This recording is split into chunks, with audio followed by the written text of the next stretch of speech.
এতিয়া আপোনালোকে নিজক প্ৰশ্ন কৰক এতিয়াও কলিৰ পৰা ৰক্ষা পাবৰ কাৰণে আমি কোনোবাই সত্য যুগৰ নীতি তেতা যুগৰ নীতি দাপৰ যুগৰ নীতি যদি অৱলম্বন কৰি আছো ভাগৱতে কৈছে কৰি থাকিব পাৰিবা শ্ৰম হ'ব কিন্তু লাভ নহ'ব হেকাৰণে কলিৰ পৰা ৰক্ষা পোৱাৰ উপায় হ'ল কেৱল নাম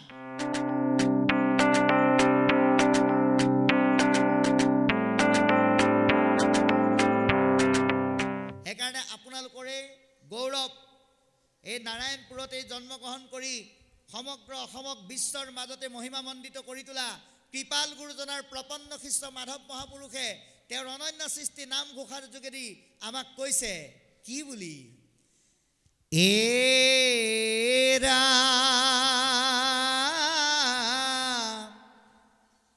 কলিত হৰিৰ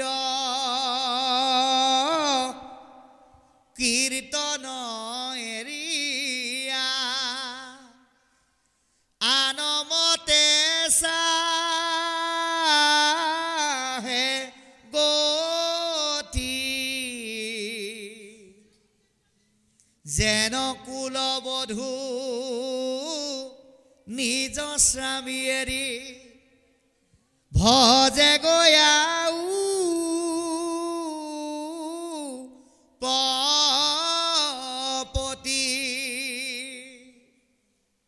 গতিকে এই কলিযুগত গুৰুৰ জ্ঞান আৰু সৎসংগ তথা নামৰ বিপৰীতে যদি অন্য পথেৰে গতি কৰোঁ তেতিয়াহ'লে নিজ স্বামী থাকোঁতেও পৰ স্বামীক ভজনা কৰাৰ দৰে হ'ব বুলি কৈছে গতিকে আমাৰ সম্প্ৰতি চিন্তিউক মহাহিত কৰায়ুক পান কৃষ্ণ চৰিত্ৰ অমৃত গতিকে 28,000 ঋষিৰ দৰে আমি যদি সঁচাকৈ নিজৰ কল্যাণ বিচাৰোঁ আজিৰ দৰে সৎসংগত ভাগৱতৰ ৰস পান কৰিবৰ কাৰণে কিন্তু আহিব লাগিব ইয়াৰ বাহিৰে আমাৰ আৰু গত্যন্তৰ নাই ইয়াৰ পিছত পদে কি ক'ব আমি চাম কৃষ্ণ ও রামে পরম ঈশ্বর কৃষ্ণ দেব নারায়ণ তান মহাভক্তি তু শ্রবণ কীর্তন এরা ইহা কন জানিয়ান কর্ম করি মরো কয়ু কৃষ্ণ কথা সুত কেন মতে তরো রামিহাতে হে আমার মিলিল মহাভাগ তুমি হেন মহন তক পাইলু ভাই গুলাগ হে রাম যত স্বর্গ সুখ যিটো মুখ্য সুখ মূল ভকতৰ সংগৰয়ল পকুনুহি তোলা আমি আকাশে সঞ্চাৰ ৰবি ৰথ যেন বায়ু সূৰ্যৰ লগত হৈব জগতৰ আয়ু এ ৰামে কখন মানে যিটো শুনে কৃষ্ণ কথা তাৰ বিনে আনৰ জি বন যাই বৃথা ৰামে কৃষ্ণ তয়ৰ পিয়া আমি কৰো কৰ্ম যত তাতো নানা বিঘ্নি আছে জানিলো মনত এৰামেতেকে শুনিব কৃষ্ণ চৰিত্ৰ অমৃত এৰাম শ্ৰৱণ মাত্ৰকে যেন হও কৃত আমি জাগ যুগ যজ্ঞ কৰি দুখ পাইলো মাত্ৰ আবে কৰি উকমহা ভাগৱত শাস্ত্ৰ কৃষ্ণ এইখিনিলৈকে কি ক'লে আমি পদবন্ধে আলোচনা কৰিম অতি সুন্দৰকৈ কৈছে পৰম ঈশ্বৰ কৃষ্ণ দেৱনাৰায়ণ দান মহা ভক্তিটো শ্ৰৱণ কীৰ্তন পৰম ঈশ্বৰ পৰম ব্ৰহ্ম ঈশ্বৰ অৰ্থাৎ নাৰায়ণক সন্তুষ্ট কৰিব পৰা প্ৰণালীটোৰ নামেই হৈছে ভক্তি আৰু এই ভক্তিৰ সহজলভ্য পথটোৱে হৈছে শ্ৰৱণ আৰু কীৰ্তন শুনিব লাগিব আৰু গাব লাগিব কিন্তু আমি মনত ৰাখিব লাগিব শুনা মনেই শ্ৰৱণ নহয় গোৱা মনেই কীৰ্তন নহয় যদিহে আমি অন্তঃকৰণে আমাৰ চিত্তটো দি পেলাই ইয়াত শ্ৰৱণ কৰিছোঁ তেতিয়াহে কামত আহিব শ্ৰৱণ কীৰ্তনক সম্পূৰ্ণতা কৰিবলৈ হ'লে মনেৰে কৰিব লাগিব অন্তঃকৰণে কৰিব লাগিব দেহাটো দি পেলাই মনটো নিদিয়াকৈ শ্ৰৱণ কৰিলে কামত নাহে সেইকাৰণে ভাগৱতৰ উপদেশতে হওক বা পদৰ মাজতে হওক কেইটামান বিশেষ শব্দ দিছে কি বুলি কৈছে হেৰা জীৱশ্ৰেষ্ঠ মানৱ তোমালোকে ভাগৱত একমনে শুনা মানে মনটো এটাতে দিবলৈ কৈছে 2 নম্বৰ একচিতে শুনা চিত্তটো ইয়াতে দিবলৈ কৈছে আৰু সাৱধানে সুদৃঢ় বিশ্বাসে এই 4টা বৈশিষ্ট্য নাথাকিলে ইয়াত ঘণ্টাৰ পিছত ঘণ্টা বহি থাকিলেও কামত নাহে এই কথা আমাক আজি পদবন্ধে জনাইছে গতিকে ইহাক নাজানি আন কৰ্ম কৰি মৰো কৈও কৃষ্ণ কথা সুত কেনমতে তৰো এতিয়া আন কৰ্মবিলাক ভক্তিৰ বাহিৰে যিমানবিলাক কৰ্ম আছে ঈশ্বৰ বিমুখী কৰ্ম সেই কৰ্মবিলাক কাৰ কাৰণে ভকতৰ সংগই শ্ৰেষ্ঠ সংগ গুৰুৰ জ্ঞানেই মহান জ্ঞান আৰু ঈশ্বৰৰ পথেই সঁচা পথ বুলি জনাসকলৰ কাৰণে নহয় কিন্তু নজনাসকলৰ কাৰণেহে আন কৰ্মবিলাক গতিকে আজি 28,000 ঋষিয়ে কি কৈছে যে কৃষ্ণৰ পৰম ধৰ্ম নাম ধৰ্ম পালন কৰাটো যে শ্ৰেষ্ঠ কৰ্ম এয়া নজনাৰ কাৰণে আন কৰ্ম কৰি নিজকে মৃতক কৰি ৰাখিছিলোঁ গতিকে কৈও কৃষ্ণ কথা সুত কেনমতে তৰো হে গুৰুৰূপী সুত আমি কেনেকৈ মৰণক তৰণলৈ পৰিৱৰ্তন কৰিম এই বিষয়ে কৈ আমাক কৃপা কৰক ইহাতেহে আমাৰো মিলিল মহাভাগ তুমি মহা মহন্তক পাইলো ভাগ্য লাগ যে আমি মহাভাগ্যৰ বলতহে হে সুত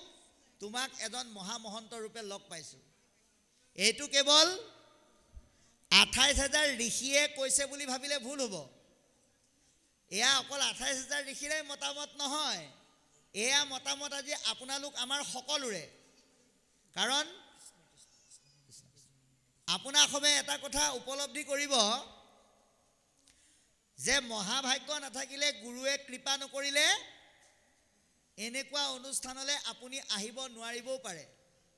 আজি বহু মানুহ ঠাণ্ডা বতৰ বেয়া বুলি জুইৰ ওচৰত বা লেপৰ তলত সোমাই আছে কিন্তু আপুনি আমি আদৰণি সমিতিৰ নিমন্ত্ৰণ ক্ৰমে ভাগৱতত বহি আছোঁ এয়া কি বোলে মহাভাগ্যৰ ফলশ্ৰুতি আপোনালোকে নাভাবিব বতৰ ডাৱৰ আজি কাম বন নাই কাৰণে ভাগৱতলৈ গুচি আহিলোঁ বুলি বতৰ ডাৱৰীয়া হ'লেও কাম বন নাথাকিলেও 6 মাহৰ আগত নিমন্ত্ৰণ কৰিলেও আপুনি আহিব নোৱাৰিবও পাৰে যদি গুৰুৰ কৃপা নাথাকে পিন্ধি থকা ধুতিও খুলি পেলাব লগা হ'ব পাৰে ঈশ্বৰে যদি কৃপা নকৰে গতিকে আজি যে আমি এই সংগ পাইছোঁ এয়া মহাভাগ্যৰ ফলশ্ৰুতি বুলি কৈছে গতিকে ইহাতেহে আমাৰো মিলিল মহাভাগ তুমি মহামহন্তক পাইলো ভাগ্য লাগ। আজি আমাৰো মহাভাগ্য এইকাৰণে হৈছে যে বিশ্বনাথ চাৰিআলিৰ পৰা আপোনাৰ খবৰ দৰে মহাভকতৰ চৰণ সেৱা ধৰাৰ যে যিকণ সৌভাগ্য অৰ্জন কৰিছোঁ, এয়া ভগৱন্তৰ কৃপা আৰু মহাভাগ্যৰ ফল। গতিকে যত স্বৰ্গ সুখ যিটো মুখ্য সুখ মূল, ভকতৰ সংগৰ অল্পকো নাহি তুল। স্বৰ্গ সুখকে আদি কৰি যিমানবিলাক সুখ আছে সেইবিলাক সুখ আৰু আজি ভকতৰ সংগৰ যোগেদি যিটো সুখ পাইছোঁ, এই সুখ কেতিয়াও আন সুখৰ লগত তুলনা নহয়। আজি ভকতৰ সংগৰ যোগেদি পোৱা সুখটো অন্য সুখতকৈ অতুলনীয় বুলি কৈছে। গতিকে কৈছে আকাশে সঞ্চৰে ৰবি ৰথ যেন বায়ু, সূৰ্যৰ লগতে হৰৈ জগতৰ আয়ু। আপোনাৰ আমাৰ জীৱনৰ আয়ুস ৰেখা সূৰ্যৰ পোহৰৰ লগত দিনক দিনে কমি কমি গৈ আছে। এতিয়া আপোনালোকে বাস্তৱত চাব, আজি 2024 চনৰ আজিৰ যিটো তাৰিখ আমি আজি পালোঁ, এই তাৰিখটো আজি 2024 চনৰ 5 ফেব্ৰুৱাৰী তাৰিখটো অহা কালিলৈ আজিৰ দৰে ৰাতিপুৱাও হ'ব, দুপৰীয়াও হ'ব, আবেলিও হ'ব, সন্ধিয়াও হ'ব, কিন্তু 2024 5 ফেব্ৰুৱাৰী তাৰিখটো আমাৰ জীৱনলৈ আৰু কেতিয়াও নাহে। এনেকৈ এটা এটা দিন আমাৰ কিন্তু কমি কমি গৈ আছে। এই কমি কমি গৈ থকা আয়ুসৰ সফলতা অৰ্জন কৰিবলৈ হ'লে এটা ক্ষণ হ'লেও কৃষ্ণ কথা চৰ্চা কৰিব লাগে। ক'ৰবাত ভাগৱতৰ অনুষ্ঠান হৈছে বুলিয়েই যে কৰিব লাগিব তেনেকুৱা কথা নাই। নিজৰ ঘৰৰ পৰিয়ালৰ লোকসকলৰ লগত হ'লেও অকণমান কৃষ্ণ কথা চৰ্চা কৰিব লাগে। আপুনি কিমান সময় শুনিছে সেইটো ডাঙৰ কথা নহয়, কেনেকৈ শুনিছে সেইটোহে ডাঙৰ কথা। আজি যদি কোনোবাই ভাবি লয় আপোনালোকৰ ইয়াত ভাগৱত পাঠ আৰম্ভ হৈছিল 12:28 যোৱাৰ লগে লগে, কোনোবাই যদি ভাবে যে আজি ৰাতি দুপৰীয়া 12:28 পৰা মই ৰাতি 7টালৈকে ভাগৱত শুনিম, কিন্তু দেহটো বহি থাকি যদি মনটো বহি নাথাকে কিন্তু কামত নাহিব। কিন্তু আপোনালোকে যদি এই 12:28 অনুষ্ঠিত হোৱা ভাগৱত এতিয়া 1:14 গ'ল, আপোনালোকে ঘড়ী চালে গম পাব, এই সময়লৈকে যদি আপোনালোকে শুনিছে, শুনি পেলাই যদি কোনোবা কিবা কাৰণত যাব লগাও হৈছে, নাযাবলগীয়া কাৰণত, তথাপিতো অসুবিধা নহয় বুলি কৈছে। মানে কৃষ্ণৰ কাৰণে আপুনি কিমান সময় দিছে সেইটো ডাঙৰ কথা নহয়, কেনেকৈ সময় দিছে সেইটোহে ডাঙৰ কথা। সেইকাৰণে কৈছে কৃষ্ণত অৰ্পিয়া আমি কৰোঁ কৰ্ম যত, তাতো নানা বিঘিনি আছে জানিলোঁ মনত। কৃষ্ণত অৰ্পণ কৰা কৰ্মও বিঘিনিযুক্ত হৈ যাব পাৰে যদিহে আপুনি কৰ্মটো অৰ্পণ কৰোঁতে দেহক গুৰুত্ব দি অহংকাৰ ভাৱটো পোষণ কৰে। মানে কথাটো এনেকুৱা, বোলে মই নাম গাব জানো, পাঠ কৰিব জানো, ব্যাখ্যা কৰিব জানো, আৰু মই ধুনীয়াকৈ প্ৰসাদো বিলাব জানো। গতিকে আমাৰ গাঁৱত এঘৰে সেৱা পাতি পেলাই মোক মাতিছে, ৰাতিপুৱা 9 বজাত উপস্থিত হ'বলৈ দিছে। তেওঁক মই 9 বজাত হ'ম বুলি কথাও দিলোঁ, আৰু মনে মনে ভাবিলোঁ যে মই গ'লেহে নাম আৰম্ভ হ'ব, 9টাত মাতিছে মই 10টাত যাম। তেতিয়াহ'লে ভগৱন্তই কৈছে তোমাৰ সেই অহংমম ভাৱ কিন্তু তুমি বেছিদিন তিষ্টি ৰাখিব নোৱাৰিবা। মোৰ অৰ্পণ কৰিলেও মই সেই পূজা সেৱা গ্ৰহণ নকৰোঁ। গতিকে আমি কৃষ্ণত অৰ্পণ কৰা কৰ্মও বিঘিনিযুক্ত হৈ যাব যদিহে আমাৰ মনত অহংকাৰ থাকে। যদি ঈশ্বৰৰ কৰ্ম যদি ঈশ্বৰ বিমুখী নীতিৰ যোগেদি ঈশ্বৰৰ বিপৰীত স্থলীত গৈ যদি ঈশ্বৰৰ নামৰ তত্ত্বৰ যোগেদি যদি প্ৰকাশ কৰোঁ, তেতিয়াহ'লে কি হ'ব, সেয়া বিঘিনিযুক্ত হৈ যাব বুলি কৈছে।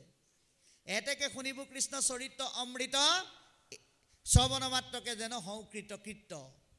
সেইকাৰণে কৃষ্ণৰ গুঞ্জক লীলা চৰিত্ৰ আমি শুনিব বিচাৰোঁ। শ্ৰৱণ কৰিলেই জীৱনৰ কৃতকাৰ্যতা লাভ কৰিব পৰা যায়। জাগ যুগ যজ্ঞ কৰি দুখ পাইলোঁ মাত্ৰ, আবে কহি উপমহা ভাগৱত শাস্ত্ৰ। গতিকে 28,000 ঋষিয়ে স্বীকাৰ কৰিছে আজি জাগ যুগ যজ্ঞ কৰি আমি দুখে পালোঁ,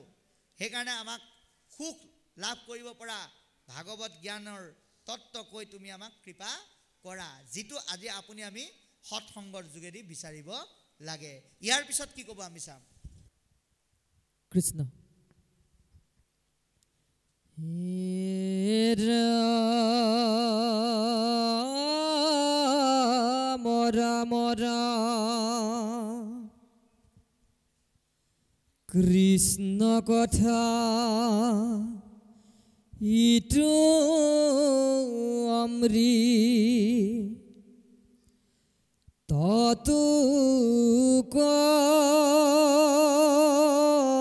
দিস্বাদ শুনো সুত শুক পৰি খিতৰ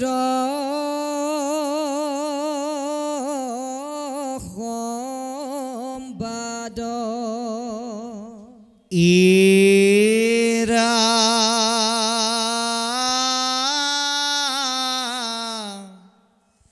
যাৰ ঘোঁৰা চলে আতি আকাশ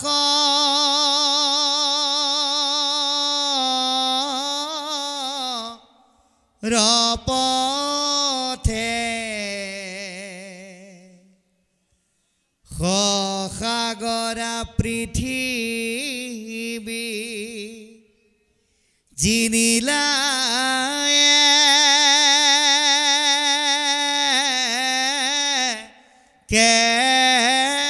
কেৰথে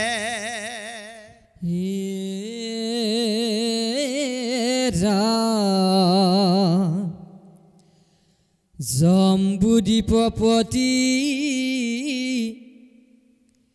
পৰীক্ষিত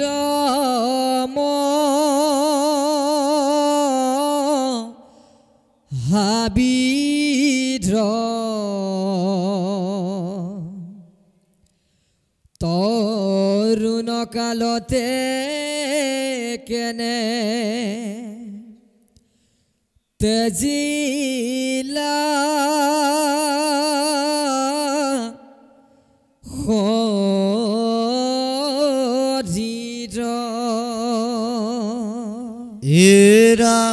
ভিত যেন খাতে পৃথি বীৰৰা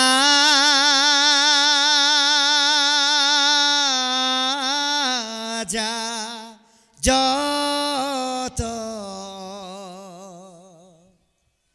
কৃষ্ণৰ ভকত এন্তে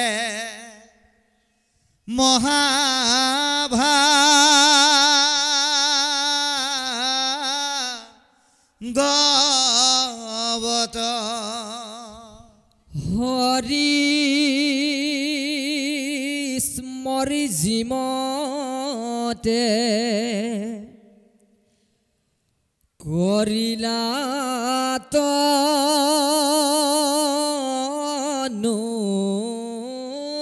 ত্যাগ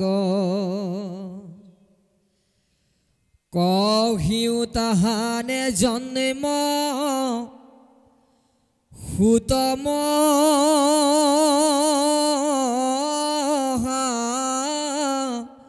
ভাগ এৰা বিষ্ণু বৈষ্ণৱৰ কিঞ্চি তেকো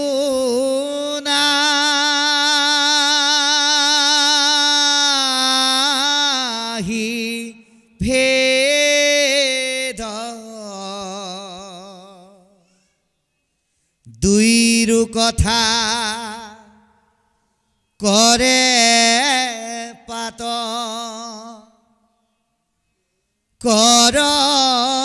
কৰস্কন ধছেদ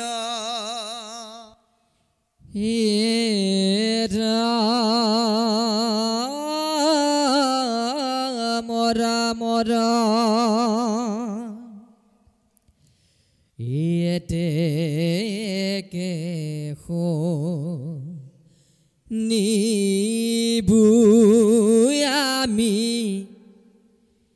কৃষ্ণৰ চৰিত্ৰ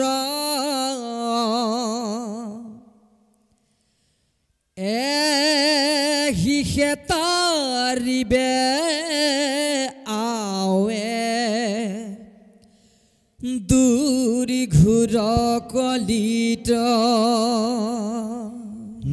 দেৱৰ দুৰ্লভ সুক মুনি মহাভাগ কি মতে পায় লন্ত পৰি খিতে তাংক লাগ বৈকুণ্ঠৰ শাস্ত্ৰ যিটো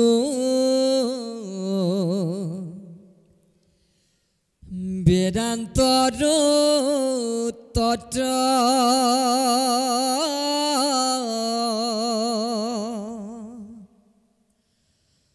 সাত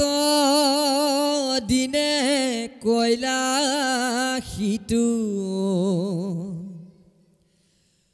মহাভাগৱত হে ৰাম কি হেতুৰা যাক আখি দংশিলে তই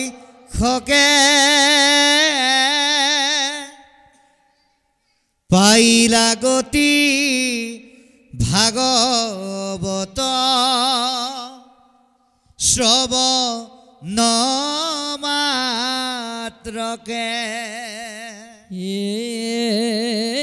ৰাম বৈষ্ণৱৰ বৃত্তান্ত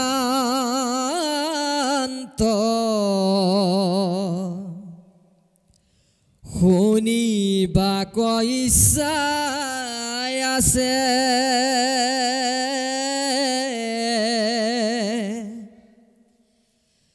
কহিও কহুতয়ান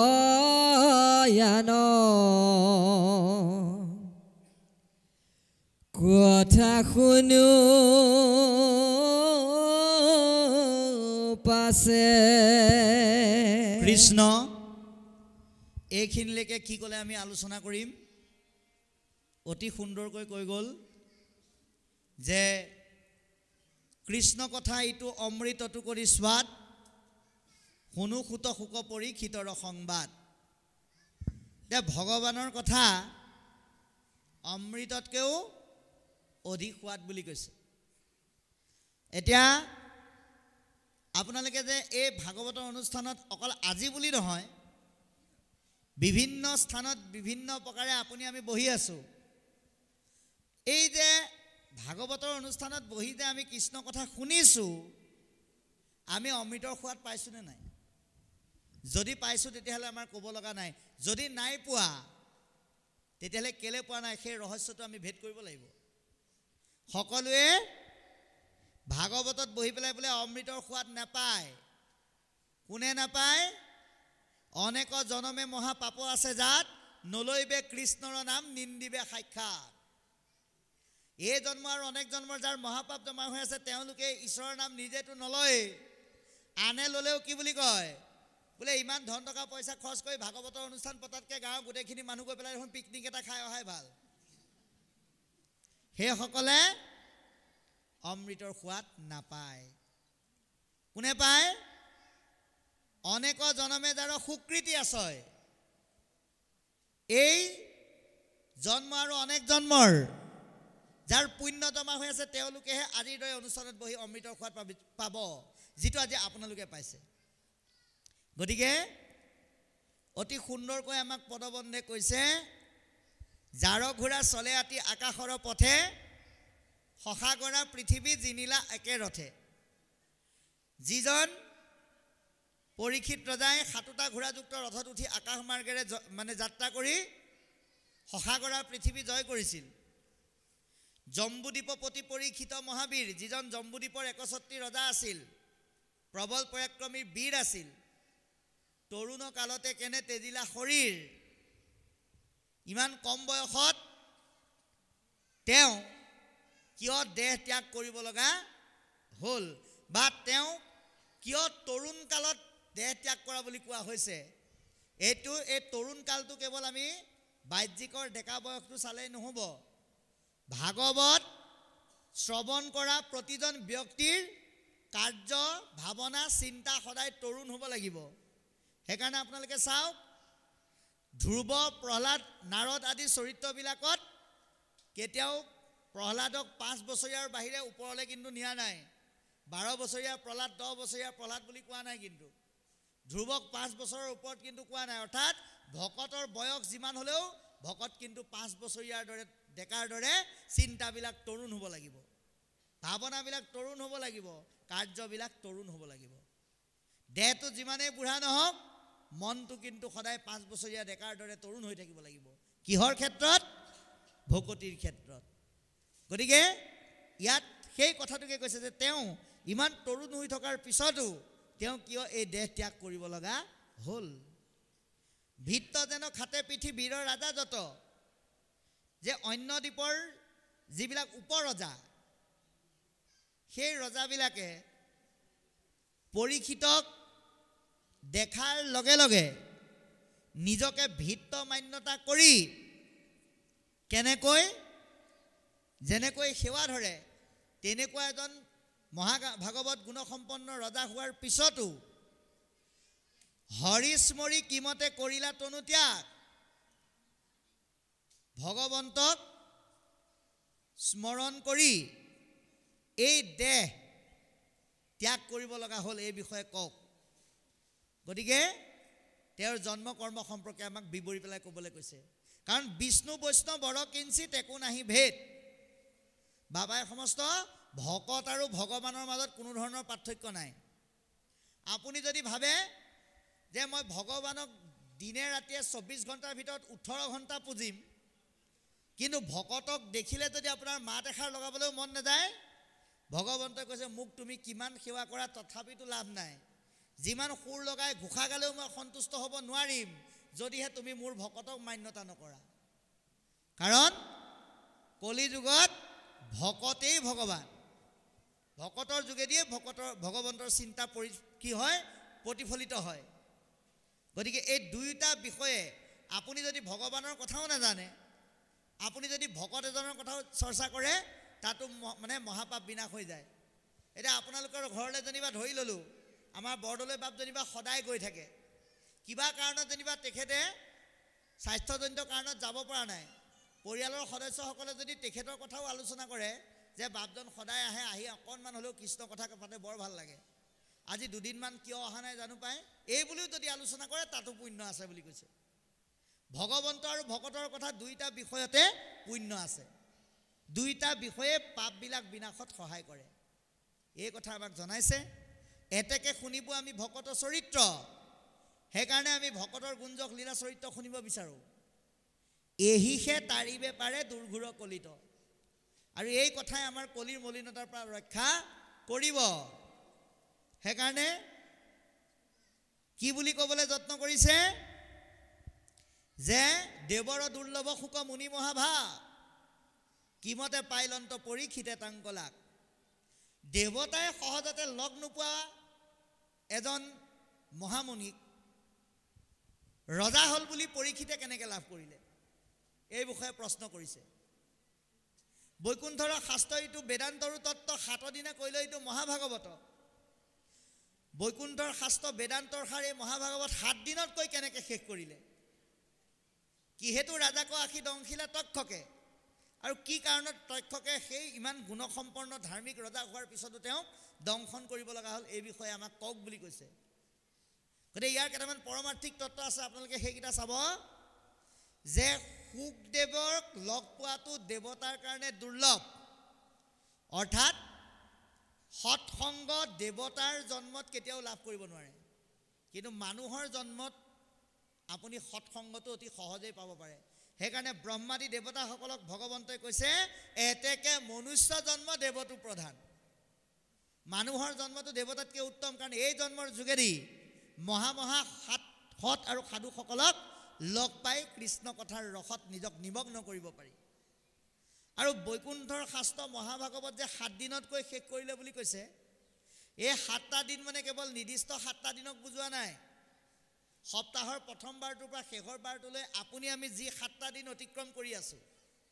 এই 7টা দিনকহে কৈছে কাৰণ আপোনালোকে চাওক এই ভাগৱতৰ স্কন্ধ কেইটা বোলে 12টা 21টা 13টা 7টা 14টা 15টাও দিব পাৰিলেহেঁতেন দেখোন 12টা কেলে দিলে কাৰণ এবছৰত কেইমাহ 12 মাহ এসপ্তাহত কেইদিন বোলে 7 দিন হে ৰাজীৱ শ্ৰেষ্ঠ মানুহ 12টা মাহৰ 7টা দিন যাতে এটা দিনো কৃষ্ণ কথা নুশুনাকে যাতে পাৰ নহয় তাৰ কাৰণে এই পৰম তত্ত্বটো কৈছে কেৱল পৰীক্ষিতৰ নিৰ্দিষ্ট 7টা দিনে নহয় আপোনাৰ আমাৰ জীৱনৰ 7টা দিন 12টা মাহৰ এই অতিক্ৰম কৰা পথত আমি যাতে ভাগৱতৰ যোগেদি কৃষ্ণ কথা ৰস সংযোগ কৰিব পাৰোঁ আপোনাৰ কাৰণে বতৰ ডাউৰীয়া হোৱাটো আপোনাৰ কাৰণে বেয়া দিন নহয় কিন্তু মনত ৰাখিব আজি আমাৰ বহুতে কয় বোলে আমাৰ গাঁৱৰ খগেন ৰমেন মোহন নৰেন জিতেন বীৰেনে নাম পতাৰ কাৰণে এইবাৰ বতৰটো বৰ বেয়া হ'ল এনেই কিন্তু বতৰ বেয়া নহ'লহেঁতেন বুলি আমি আলোচনা কৰোঁ কিন্তু ভাগৱতে কৈছে সেইটো সম্পূৰ্ণ ভুল কথা কোনোবাই নাম পাতিলেই যদি বতৰ বেয়া হোৱাটো যদি অমংগলীয়া হয় কৃষ্ণ জন্মৰ সময়ত কিমান বৰষুণ দিছিল তে কৃষ্ণ অমংগলীয়া আছিল নেকি বাৰু হুবই নোৱাৰে আপোনাৰ কাৰণে সেইদিনাই বতৰ বেয়া কোনদিনা যোনদিনা আপুনি ভকতৰ সংগ পোৱা নাই যোনদিনা আপুনি কৃষ্ণ কথা চৰ্চা কৰা নাই সেইটোহে আপোনাৰ কাৰণে অমংগল ঈশ্বৰ সেৱা পাতিলে বুলিয়ে বৰষুণ দিলে আপুনি কেতিয়াও অমংগলীয়া হ'ব নোৱাৰে গতিকে এই কথা আজি আমাক ভাগৱতৰ মাধ্যমেৰে বুজাবলৈ যত্ন কৰিছে কিহেতু ৰাজাক আখি দংখিলে তক্ষকে যে তক্ষকৰূপী কালসৰ্পই কিয় পৰীক্ষিত ৰজাক দংশন কৰিলে পাইলা গতি ভাগৱত শ্ৰৱণ মাত্ৰকে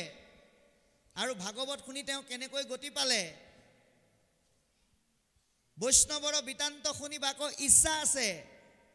গতিকে আমি বৈষ্ণৱৰ বিষয়ে শুনিব বিচাৰোঁ আৰু যদি কিবা কথা আছে সেয়া পিছে পৰেও শুনিম অকল পৰীক্ষিত ৰজাকে তক্ষকে দংশন কৰা নাই